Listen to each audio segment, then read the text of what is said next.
বন্ধুরা, ডিম দুধের এই পুডিংটি এমনভাবে তৈরি করা হয় যে ডিম দুধে থাকা যে পুষ্টিটা, গুণাগুণটা সব কিছুই কিন্তু এর মধ্যে এমনভাবে মিশ্রিত হয় যে এর গুণাগুণ কিন্তু ডবল হয়। আর বাচ্চাদের জন্য এইরকম সুস্বাদুওয়ালা যদি পুডিং তোমরা বাড়িতে বানাও, তাহলে কিন্তু তোমাদের বাচ্চার সব রকম প্রবলেম তোমরা বাড়িতেই করতে পারবে। কারণ ডিম দুধ যে এটা আছে তা হচ্ছে বেবিদের জন্য সুপার ফুড। আর আমি আজকে কীভাবে বানিয়েছি সেটাই থাকছে আজকের ভিডিওতে। তো চলো বন্ধুরা, বেশি কথা না বলে শুরু করা যাক আজকের এই ভিডিওটি। তো ফার্স্টে দেখো আমি এরকম একটা মিল্ক নিয়ে নিয়েছি, যেটা কিন্তু আমার বেবিকে আমি এই দুধটা খাবাই। এবার এই দুধটা কিন্তু আমি পুরোটা কেটে কিন্তু আমি একটা সসপ্যান্সের মধ্যে ঢেলে ভালো করে কিন্তু জাল দিয়ে নেবো। ভালো করে কিন্তু দুধটাকে বয়েল করতে হবে, দেখবে ভালো করে যাতে বয়েল হয়, কারণ দুধে কিন্তু অনেক বাচ্চাদের অ্যালার্জি থাকে, আর যদি ভালো করে বয়েল না হয় তাহলে কিন্তু অ্যালার্জি পরিমাণটা বেড়ে যায়। তো দেখো আমার দুধটা যখন পুরোটা দেখে ফুটে গেছে, আমি 2-3 বার ভালো করে ফুটিয়ে নিয়েছি, তখনই কিন্তু সঙ্গেই আমি ওই গরম অবস্থায় কিন্তু আমি একটা কাপের মধ্যে পুরো দুধটাই ঢেলে নেব। তারপরেই আমি করব ক্যারামেল। এটা তৈরি করতে কিন্তু একটু চাপের আছে, কারণ বেশি ধৈর্য ধরে না করলে কিন্তু পুড়ে যাবে, পুড়ে গেলে তো তিতকুটি ভাব লাগবে। আমি কিন্তু একটু ব্রাউনিশভাবে করব। এইটা করা ভীষণই সহজ। একটুখানি জল দিয়ে দাও, দিয়ে জলটা কন্টিনিউয়াসলি মিক্স করতে থাকো। তোমরা চাইলে উইদাউট জল দিয়েও করতে পারো, বাট আমি একটু জল দিয়ে করা মনে হয় বেটার হয়। সো একটু কন্টিনিউয়াসলি এরকম নাড়তে দেখবে একটা মানে ব্রাউনিশ ফিল আসবে। আমার ক্যামেরায় হয়তো সেটা একটু বেশি দেখাচ্ছে, বাট আমার মনে হয় তোমরা এরকম করে হালকা একটু ব্রাউনিশ করবে। আর দেখবে এরকম করে নাড়তে কন্টিনিউয়াসলি নাড়ার পরে দেখবে একটা তোমাদের এই রকম টাইপ অফ কালার চলে আসবে। সো তোমরা এইরকম একটা কালার যখন চলে আসবে, এবার তখনই কিন্তু চুলোর আঁচটা বন্ধ করে দেবে, দিয়ে যেই বাটিতে তোমরা এটা ঢালবে সেই বাটিতে কিন্তু সঙ্গে এটাকে ট্রান্সফার করে দেবে, নাহলে কিন্তু জমে যাবে, যেহেতু এর মধ্যে চিনি আছে। দিয়ে দেখো আমি চারিদিকে একটুখানি এটাকে মেল্ট করে দিচ্ছি। তোমরা চাইলে কিন্তু নর্মাল রাখতে পারো, চারিদিকে মেল্ট করলে কি দেখতে সুন্দর হবে। সো এইরকম করে কিন্তু তোমরা চারিদিকে এটাকে ভালো করে একটা শেপ দিয়ে দেবে। আর হ্যাঁ, এটা একটু তোমাদের হয়তো গাঢ় লাগতে পারে, বাট এটা কিন্তু নর্মালি হয়েছিল, আর টেস্টটা কিন্তু ফ্যাবুলিয়াস হয়েছিল। অ্যান্ড দেন দেখো আমি একটা এরকম টাইপের বাটি নিয়ে নিচ্ছি, যের মধ্যে আমি আমার বেবির কোয়ান্টিটি হিসাবে কিন্তু একটা ডিম দিয়ে দেবো। তোমার বেবির যদি একটা লাগে একটা দেবে, আমি আমার বেবির জন্য 2টো ডিম দিচ্ছি, কারণ ডিমটা কিন্তু ভীষণ হেলদি। ডিম, দুধ, এগুলো হচ্ছে ব্যানানা, এগুলো হচ্ছে বেবিদের জন্য জাস্ট সুপার ফুড। তোমাদের ভাতে যদি বাচ্চারা ভাত রুটি না খেতে চায়, এইগুলোতে দিলেই তোমাদের কাজ কিন্তু কমে যাবে। তো দেখো অল্প করে দুধ মিক্স করতে থাকছি, কিন্তু ওই গরম দুধটা কিন্তু আমি ডিমের সাথে ভালো করে মিক্স করে ভালো করে ফেটাতে থাকবো। এই অল্প করে মিক্স করার পর কিন্তু আমি পুরো দুধটা ডিমটাকে ভালো করে যখন মিক্স হয়ে যাবে, যখন দেখবো লিকুয়াম মানে গরম আছে, যখন আমি হাতটা ডুবাতে পারছি এইরকম টাইপের গরম, ওই অবস্থায় কিন্তু আমি একটু চিনি দিয়ে দেবো। চিনি দিয়ে ভালো করে আবারও ফেটিয়ে নিয়েছি। মানে এটা তোমার দেখতে যতটা কঠিন মনে হচ্ছে ততটা কিন্তু কঠিন না। জাস্ট ভাবো দুধ আর ডিমের একটা মিশ্রণ করে একটু চিনি দিয়ে দিয়েছো, জাস্ট ব্যালেন্সটাকে ইনহ্যান্স করার জন্য। ওকে, দেন যখন দেখবো আমার পুরো করে সব ভালোভাবে ফেটানো হয়ে গেছে, যেহেতু কাঁচা ডিম দিয়েছি একটু আস্তে থাকে, তো এটা কী করতে হবে, একটু ছেঁকে নিতে হবে। সো আমি একটা ঝাঁঝরি নিয়ে নেবো, নিয়ে এই যে মানে ব্যাটারটা আমি রেখেছিলাম এর ওপরে কিন্তু ঝাঁঝরিটা রাখবো, কারণ ডাইরেক্ট এর ওপরে কিন্তু আমি মিল্কটা দিয়ে দেবো। সো দেখো এই বাটিটা এখানে রেখে আমি একটা ঝাঁঝরি নিয়েছি, যে যদি কোনো এক্সট্রা মানে ডিম বা কোনো লাম্পস থেকে থাকে সেটা যেন ওর মধ্যে না যায়, তাহলে কিন্তু পুডিংটা ভালো শেপ বা হবে না।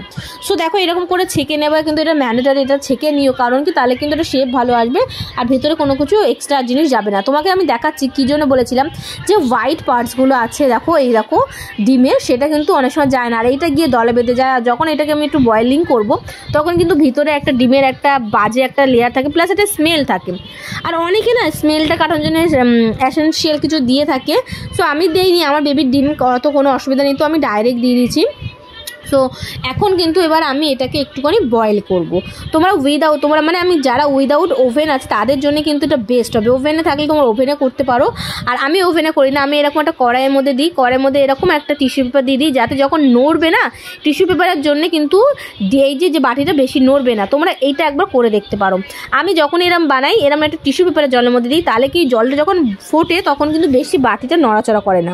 এর উপর একটা প্লেট দিয়ে আমি একটা ভারী কিছু চাপা দিয়ে দেবো, যাতে ওপর থেকেও না নড়ে আর নিচ থেকেও না নড়ে। নিয়ে আমি ঢাকনা চাপা দিয়ে দেবো, দিয়ে হাতে গুনে ঠিক 10 থেকে 15 মিনিট আমি কিন্তু এটাকে এরকম করে লো ফ্লেমে কিন্তু আমি জাল দিতে থেকেছি। লো ফ্লেমে জাল দেওয়ার পর যখন 10 থেকে 15 মিনিট হয়ে গেছে বন্ধুরা, তারপর যখন আমি এটা নামিয়েছি, জাস্ট তোমরা দেখবে জাস্ট তোমরা দেখে অবাক হয়ে যাবে যে এত সুন্দরও হতে পারে। আমার কিন্তু এটা ফার্স্ট টাইম বানানো ছিল না, আমি অনেকবার বানিয়েছি, তারপর ভাবলাম টেস্টি ছিল, ইয়াম্মি ছিল, কেননা তোমাদের সাথে শেয়ার করি। আর কিভাবে হয়ে গেছে বুঝবে না, কোনো কিছু দিয়ে এরকম করে ফুটিয়ে দেবে। আমি দেখো এরকম চামচ পুরোটা ফুটিয়ে দিচ্ছি, আর দেখো এর মধ্যে কিছুই লেগে নেই, মানে পুরো প্রপারলিভাবে কুক হয়ে গেছে। আমি এটা চাইলে এবার নামিয়ে নিতে পারবো। সো এই গরম অবস্থাতে আমি একটা নিয়ে নামিয়ে এক সাইডে রাখবো, একটু ঠান্ডা হতে দেবো, তারপরে কিন্তু একটা ছুরির মাধ্যমে চারিদিক থেকে ছাড়িয়ে নিয়ে আমি এটাকে উল্টাবো। অ্যান্ড ট্রাস্ট মি, এর পরের রেজাল্টটা দেখলে তোমরা অবাক হয়ে যাবে। এত ইয়াম্মি, এত মানে হেলদি একটা খাবার আমি এত সহজে বানাতে পারবো কখনো এক্সপেক্ট করিনি। আর এটা আমার বেবি ভীষণ ভালোভাবে খায়। তোমাদের বেবিদের যদি ওয়েট গেইন করাতে চাও, ব্রেন ডেভেলপমেন্ট, সবথেকে বড় কথা কিন্তু এই পুডিংয়ে ব্রেন ডেভেলপমেন্ট প্রচুর পরিমাণে হয়, কারণ এর মধ্যে দুধ, ডিম সব কিছু ভরপুর মাত্রায় আছে। সো তোমরা কিন্তু একবার হলেও ট্রাই করো। আমার কিন্তু এই বেবি ভীষণ ভালোবাসে, তো ভাবলাম কেননা তোমাদের সাথে শেয়ার করা যাক। তো এই পুডিংটা তোমরা চাইলে এইরকমভাবে করো, কারণ এইরকমভাবে করলে তোমাদের কিন্তু টেস্ট ওয়াইজ তোমাদের খাবার সব কিছু কিন্তু ভীষণ ভালো থাকবে। যদি তোমরা চিনিটা অ্যাভয়েড করো তো সেটা ভালো হয়, বাট আমি বলবো চিনিটা অ্যাভয়েড না করো। চিনিটা অ্যাভয়েড করলে না কীরকম একটা ফ্যাপসা খেতে লাগবে, বাচ্চারা হয়তো খাবে না। কারণ ফার্স্ট টাইম যতদিন করেছিলাম না, আমি চিনি ছাড়া করেছিলাম, সো অত খাইনি। বা তারপর যখন একটু আমি চিনি দিয়েছিলাম তো ইনহ্যান্স হয়েছিল, খাবার টেস্টটা ভালো হয়েছিল। আর দেখো কতটা সফট আর জুইসি, এত সুন্দরভাবে কেটে যাচ্ছে, এতটা সফট আর জুইসি হয়েছে। আর চারিদিকে যেহেতু আমি ওটা মেল্ট করে দিয়েছিলাম, তো দেখো চারিদিকে নিচেটা কত সুন্দরভাবে ফুলে গেছে। আর কতটা সফট হয়েছে তোমরা দেখো, কতটা সফট, কতটা জুইসি হয়েছে। এত সুন্দরভাবে জুইসি জিনিসটা বাচ্চারা মুখে দিলেই জাস্ট মেল্ট হয়ে যাবে। তো বন্ধুরা আর কি ভাবছো, এখনই তোমার বাচ্চার জন্য বানাও। তোমার 1 বছরের ঊর্ধ্বে তোমার বেবিদের জন্য বানাতে পারো, বাট সেটা দুধ ছাড়া হবে। 2 বছরের ঊর্ধ্বে বা 1.5 বছরের ঊর্ধ্বে তোমার বাচ্চাদের কিন্তু আরামসে এই পুডিংটা দিতে পারো। ভিডিওটা কেমন লেগেছে অবশ্যই কমেন্ট করো। তোমাদের ভিডিওটা কেমন লেগেছে কমেন্ট করবে। আর এইরকম করে তোমরা যদি তোমাদের বেবিদের জন্য পুডিং রেসিপিটা বানাও, ট্রাস্ট মি ভীষণ ভালো একটা খাবার। এইটা তোমার বেবিদের জন্য কিন্তু বেস্ট খাবার হতে চলেছে। ভিডিওটা কেমন লেগেছে কিন্তু অবশ্যই শেয়ার করো, কমেন্ট করো, কারণ তোমাদের একটা গুরুত্বপূর্ণ কমেন্ট, গুরুত্বপূর্ণ মন্তব্য খুব দরকার পড়ে। আর আমার এই রেসিপিগুলো কিন্তু আমি আমার বাচ্চাকে খাবাই, আমার বাচ্চাকে দিই, আমার বাচ্চার ভালো লাগে বলেই আমি কিন্তু তোমাদের সাথে শেয়ার করি। আমি আশা করি তোমার বাচ্চারাও ভালোবাসবে, কারণ বাচ্চারা একই টাইপের ফ্লেভার অনেক পছন্দ করে। সব বাচ্চারা একই হয় না, বাট সব বাচ্চারা একই টাইপেরই খাবার একটু ভালোবাসে। এই জন্যে যেই মায়েরা অনেক কিছু বানায়, সেই মায়েদের দেখে আমিও অনেক কিছু শিখি, আমিও বানিয়ে আমার বেবির জন্য ট্রাই করি। অবশ্য করে দেখতে হবে তোমার বাচ্চার যেন কোনো অ্যালার্জি না থাকে, সেই দুধে বা সেই খাবারে কোনো অ্যালার্জি না থাকে, সেই খাবারটা তোমার বেবিকে দিতে পারো। আর এই দুধ আর ডিমের যে পুডিংটা, ও মাই গড, এত ভালো, একবার হলেও ট্রাই করো। আর হ্যাঁ, চিনিটা একটু, সুগারটা ম্যান করার জন্য চিনিটা একটু অবশ্যই দিও, তাহলে কিন্তু ফ্লেভারটা ইনহ্যান্স হবে আর তোমার বাচ্চারা ভালোভাবে খাবে। তো ভিডিওটা কেমন লেগেছে অবশ্যই কমেন্ট করো। আর এরকম ভিডিও দেখার জন্য পাশে থাকার অনুরোধ রইলো। তো আজকের জন্য টাটা, বাবা, দেখা হচ্ছে অন্য কোনো ইন্টারেস্টিং ভিডিওতে। Bye bye.